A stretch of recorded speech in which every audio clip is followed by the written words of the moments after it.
ফজরে যান নাই, আল্লাহ বলেছে ফেরেশতাদেরকে থাক, লিখিস না, জোহরে আসবে।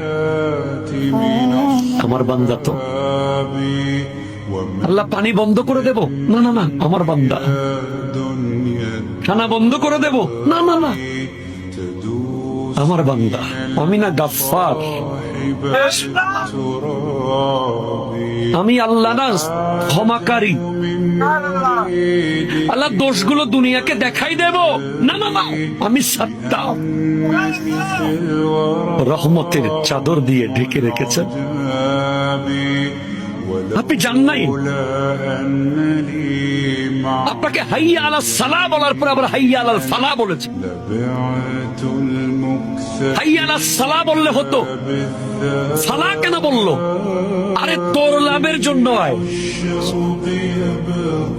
আমি আল্লাহকে তুই সিজদা করবি, লাভটা আমার হবে না, তোর হবে।